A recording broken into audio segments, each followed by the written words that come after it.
महाराष्ट्राचे सुपुत्र आपल्या राज्याचे लाडके मुख्यमंत्री आदरणीय देवेंद्रजी साहेब आपल्या प्रमुख मनोगतासाठी।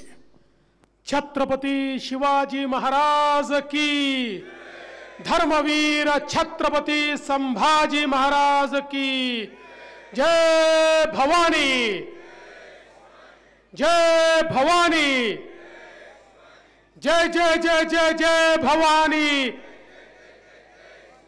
जय जय जय जय जय शिवाजी, हर हर हर हर।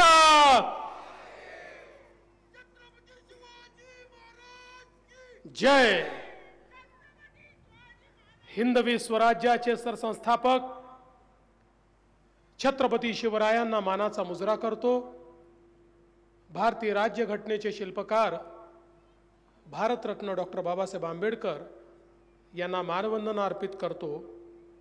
आजच्या या विलक्षण सुंदर सोहळ्यामध्ये मंचावर उपस्थित असलेले सन्माननीय राहुल नार्वेकरजी, चंद्रकांत दादा पाटील, हसन मुश्रीफजी, प्रकाश आबिटकरजी, इंद्रनील नाईकजी, धनंजय महाडिकजी, धैर्यशील मानेजी, प्रकाश आवाडेजी, गोपीचंद पडळकरजी, अमल महाडिकजी, शिवाजी पाटील, राहुल आवाडेजी, अशोक माने, समित कदम, सुरेश हळवणकर, उपस्थित आपले आयजी, विभागीय आयुक्त, कलेक्टर, SP, महानगरपालिका आयुक्त, त्याचप्रमाणे आपल्या जिल्हा परिषदेचे CO, सर्व अधिकारी आणि खऱ्या अर्थानं हा ऐतिहासिक क्षण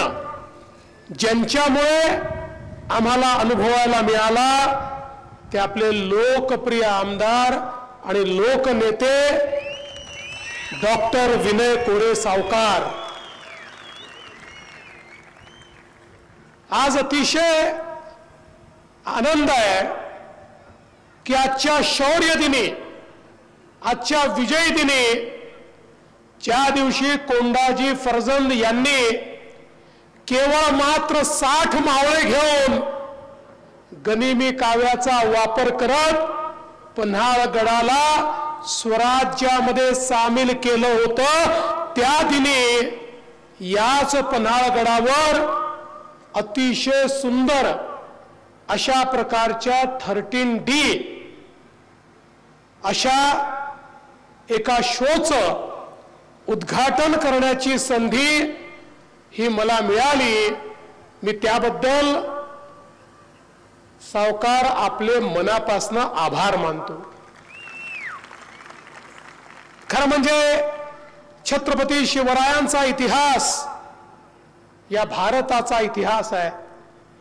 कारण ज्या काळामध्ये परकीय आक्रमकांच्या आक्रमणामुळे देशातले अनेक राजे आणि राजवाडे हे त्यांचं मंडलिक म्हणून काम करायला तयार झाले आणि आता यांच्याच अधिपत्याखाली आपल्याला काम करावं लागेल आणि रयतेला जगावं लागेल, अशा प्रकारची अवस्था होती। ज्यावेळी एक अशी काळरात्र आपल्या समोर होती की जी काळरात्र संपेल किंवा नाही अशा प्रकार पिढ्यानपिढ्या वाटत होतं। अशा काळामध्ये आई जिजाऊ मासाहेबांनी छत्रपती शिवरायांना घडवलं आणि छत्रपती शिवरायांनी 18 पगड जातीच्या लोकांना एकत्रित करत त्यांच्यामध्ये पौरुष जागृत करून या ठिकाणी स्वराज्याची स्थापना केली। छत्रपती होते म्हणून आपण आहोत, छत्रपती नसते तर आपल्यापैकी कोणीच या ठिकाणी दिसलं नसतं। आणि म्हणूनच आज छत्रपती शिवाजी महाराज हे आमचे आराध्य दैवत आहेत। छत्रपती संभाजी महाराज जिनच्याबद्दल बोललं गेलं, देश धर्म पर मिटने वाला शेर शिवा का छावा था, महापराक्रमी परम प्रतापी एक ही शंभू राजा था, ते छत्रपती संभाजी महाराज असतील किंवा तारा राणी असतील किंवा त्यानंतरचा एक जाज्वल्य इतिहास असेल। छत्रपती शिवरायांनी या देशामध्ये काही केलं असेल तर अशी मराठ्यांची फौज तयार केली की ज्या फौजेनं अटके पार अफगाणिस्तान पर्यंत झेंडा गाडला आणि हिंदवी स्वराज्य हे अटके पार नेण्याचं काम केलं, हा छत्रपती शिवाजी महाराजांचा या ठिकाणी हे त्यांचं तेज होतं. आणि म्हणूनच या सगळ्या इतिहासामध्ये पन्हाळगडाचं महत्व वेगळं आहे. आणि पन्हाळगडाची जी लढाई आहे, खऱ्या अर्थानं त्या ठिकाणी 50 किलोमीटर दूर विशाळगडावर जायचं, कारण सिद्धी जोहराचा वेढा त्या ठिकाणी होता. मुठभर सैनिक, मुठभर मावळे महाराजांच्या पाशी आणि 30,000 सैनिक घेऊन त्या ठिकाणी सिद्धी जोहर हा वेढा टाकून बसला होता. आणि अशा या परिस्थितीमध्ये 4 महिने गडावर काढल्यानंतर महाराजांनी निर्णय घेतला, स्वराज्याकरता मी हातावर हात धरून बसू शकत नाही, स्वराज्याकरता हा वेढा मोडला पाहिजे. आणि तो वेढा मोडण्याकरता ते सगळे आपले मावळे घेऊन निघाले. आणि शिवा काशीदासारखा एक सामान्य मावळा जो केवळ महाराजांसारखा दिसायचा आणि म्हणून त्याला तयार करण्यात आलं. आणि शिवा काशीत हा एक फौज घेऊन निघाला, जेणेकरून सिद्धी जोहराचं लक्ष दुसरीकडे वेधलं गेलं पाहिजे. आणि तो दुसरीकडे निघाला आणि महाराज स्वतः त्या ठिकाणी बाजी प्रभूंसहित सगळे आपले मावळे घेऊन निघाले. आपल्याला कल्पना आहे, सिद्धी जोहराने शिवा काशीद यांना त्या ठिकाणी मारलं, त्यांचं बलिदान झालं. पण त्या बलिदानामुळे बराच काळ निघून गेला आणि महाराज खूप पुढे जाऊ शकले, वेढा मोडून पुढे जाऊ शकले. पण त्याच वेळी जेव्हा हे सैन्य त्यांच्यापर्यंत पोचत होतं, त्या पावनखिंडीमध्ये त्या ठिकाणी बाजी प्रभूंनी महाराजांना सांगितलं, महाराज आपण गडावर जा, जोपर्यंत तुम्ही गडावर जाणार नाही तोपर्यंत मावळे लढत राहतील, 1 इंच आम्ही या लोकांना पुढे येऊ देणार नाही. आणि आपल्याला तो इतिहास माहिती आहे, ज्या प्रकारे त्या ठिकाणी मराठे लढले. बाजी प्रभू देशपांडेंबद्दल तर असं म्हणतात की त्यांचं मुंडकं छाटलं गेलं तरी दोन्ही हातामध्ये तलवार जी होती किंवा दाणपट्टा होता तो चालत होता. आणि त्यामुळेच महाराज सुखरूप गडावर पोचले आणि स्वराज्याची निर्मिती पुन्हा एकदा महाराजांनी केली. हा जो इतिहास आहे, हा इतिहास आपण केवळ वाचला होता, पण आता या 13Dच्या माध्यमातून हा इतिहास जगता येणार आहे. यातलं महत्वाचं काही असेल तर मी विनय कोरेजी आपले याकरता आभार मानतो. आमच्यासारख्या पामरांना आपण शिवकाळामध्ये नेलं, कारण या 13Dचा इफेक्ट असा आहे की महाराज घोड्यावर बसून जेव्हा पुढे येतात असं वाटतं आपणही घोड्यावर बसलो आहोत. जेव्हा त्या ठिकाणी महाराज भाला चालवतात त्यावेळी आपल्या जवळून तो भाला जातो.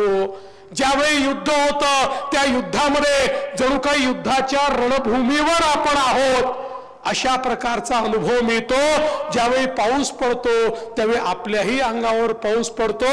ज्यावेळी त्या ठिकाणी मोठ्या प्रमाणात वादळ वारं येतं ते वादळ वारं आपल्यालाही अनुभवायला मिळतं. म्हणजे शिवकालीन इतिहास केवळ वाचण्यापुरतं नाही तर तो अक्षरशः जगण्याकरता ही 3D मुवमेंट या ठिकाणी तयार करण्यात आलेली आहे.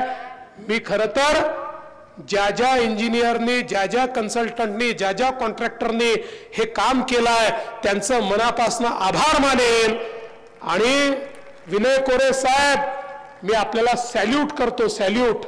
आपण जे काम केलेलं आहे हे इतिहासामध्ये लिहिलं जाईल, इतिहासामध्ये.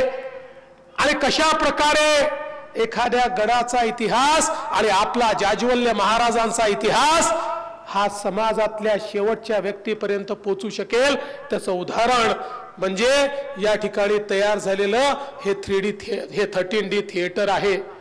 माझी आपल्याला विनंती आणि जगभरातल्या शिवप्रेमींना विनंती आहे, जसं आपण म्हणतो रायगडावर गेलो नाही तर आपलं जीवन हे पूर्ण होऊ शकत नाही. स्वराज्याची ती राजधानी आहे.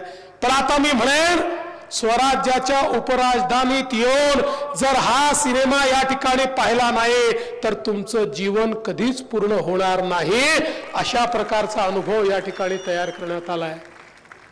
आणि एवढंच नाही तर मला याही गोष्टीचा आनंद आहे की विनय कोरे सावकारांनी या संपूर्ण पन्हाळगडाच्या इतिहासाचे सगळे दस्तऐवज जमा केले.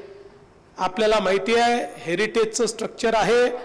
या ठिकाणी आर्किओलॉजिकल सर्वे ऑफ इंडिया यांच्या अधिपत्याखाली आहे. एक वीट जरी लावायची असेल, एक दगड जरी लावायचा असेल तरी त्याचं प्रमाणित चित्र लागतं की 1600 साली तो कसा होता. अशा प्रकारचं 1600 सालचं दाखवणारं प्रमाणित चित्र लागतं. विनय कोरेजींनी सगळे चित्र तयार केले, जमा केले, देशभरातनं ते आणले, त्याचे नकाशे तयार केले आणि आम्ही त्या ठिकाणी निर्णय केला की राज्याच्या आर्किओलॉजीने या संदर्भातला संपूर्ण आराखडा तयार करावा. आता तो आराखडा देखील तयार होतो आहे आणि मला विश्वास आहे की या महाराष्ट्रामध्ये महाराजांच्या किल्ल्यापैकी पहिला किल्ला हा पन्हाळगड असेल जो पूर्णपणे शिवकालीन पुनर्निर्मित होईल. मागच्या काळामध्ये आम्ही रायगड प्राधिकरण तयार केलं, संभाजीराजांना त्याचं प्रमुख केलं, रायगडाचं काम चाललेलं आहे. पण आपल्याला माहिती आहे रायगडावर त्या ठिकाणी स्वराज्याची निशाणी मिटवली पाहिजे म्हणून मोगलांनी आणि इंग्रजांनी देखील इतका अत्याचार केला आहे की त्याला बराच काळ, थोडा काळ लागणार आहे. पण मला विश्वास आहे की या ठिकाणी डॉक्टर विनय कोरे यांच्यासारखा व्यक्ती असल्यामुळे निश्चितपणे पन्हाळगडाचं काम हे आपल्याला पूर्ण झालेलं दिसेल आणि अतिशय शिवकालीन अशा प्रकारचा इतिहास सांगणारा हा किल्ला पुन्हा एकदा उभा राहील. आणि मी तुम्हाला राज्याचा मुख्यमंत्री म्हणून आश्वस्त करतो, याकरता जे करावं लागेल, जेवढा निधी लागेल तो कधीच कमी पडू दिला जाणार नाही.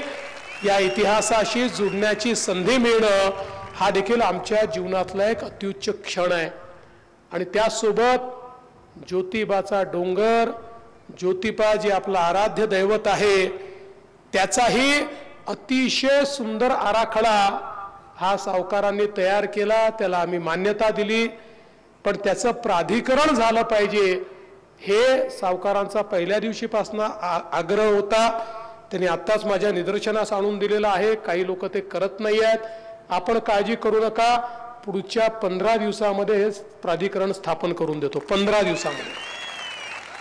आणि हा जो अतिशय सुंदर आराखडा आपण तयार केलेला आहे, निश्चितपणे त्या आराखड्याला देखील त्या ठिकाणी वास्तविकतेत आणण्याचं काम आपण करू. मला हे सांगताना आनंद वाटतो, देशाचे प्रधानमंत्री माननीय नरेंद्र मोदीजींनी छत्रपती शिवरायांचे 12 किल्ले वर्ल्ड हेरिटेज साइट म्हणून नॉमिनेट केलेले आहेत. आता त्याच्यावर आपलं एक प्रेझेंटेशन हे पॅरिसमध्ये झालेलं आहे. आता दुसरं प्रेझेंटेशन करण्याकरता मला मे मध्ये बोलवण्यात आलेलं आहे. मला विश्वास आहे की महाराजांचे हे जे किल्ले आहेत हा आपल्याकरता तर वारसा आहेच, पण तो जागतिक वारसा झाला पाहिजे, तो जगाचा वारसा झाला पाहिजे. याकरता ही सगळी व्यवस्था आपण उभी करतोय. आणि आतापर्यंत या ठिकाणी युनेस्कोने जे काही आपल्याला मागितलं ते आपण दिल्यानंतर बऱ्यापैकी ते समाधानी वाटतात. त्यामुळे मला विश्वास आहे की आपल्या राजांचे किल्ले जे स्थापत्य शास्त्राचे अद्भुत अशा प्रकारचे नमुने आहेत, ज्या ठिकाणी पाण्याचं जे संवर्धन आहे ते अद्भुत पद्धतीनं करण्यात आलेलं आहे, ज्या ठिकाणी सुरक्षिततेची जी काही व्यवस्था आहे ती देखील अद्भुत आहे, या ठिकाणी लावलेली जी काही वनराई आहे तीही अद्भुत आहे. प्रत्येक गोष्टीत अद्भुत. आणि त्यासोबत एक मोठा इतिहास सांगणारे हे जे किल्ले आहेत याला वर्ल्ड हेरिटेज करण्याचा आमचा प्रयत्न आहे आणि आपण निश्चितपणे तो पूर्ण करूया. मला विश्वास आहे की आज हा जो कार्यक्रम या ठिकाणी पार पडलेला आहे, यामुळे महाराजांचा इतिहास हा जिवंतपणे आपल्या पुढच्या पिढीला, त्याच्या पुढच्या पिढीला पोचवण्याकरता एक खूप मोठी व्यवस्था तयार झाली आहे. मी पुन्हा एकदा या ठिकाणी सावकारांचं, या नगर परिषदेचं आणि सगळ्या लोकांनी ज्यांनी ज्यांनी याच्यामध्ये मदत केली आहे त्या सगळ्यांचं मनापासून अभिनंदन करतो. आणि आपण या चांगल्या कामाच्या उद्घाटनाकरता मला निमंत्रित केलं त्याबद्दल आपले आभार मानून मी माझे 2 शब्द संपवतो. धन्यवाद. जय हिंद, जय शिवराय. मनपूर्वक धन्यवाद साहेब.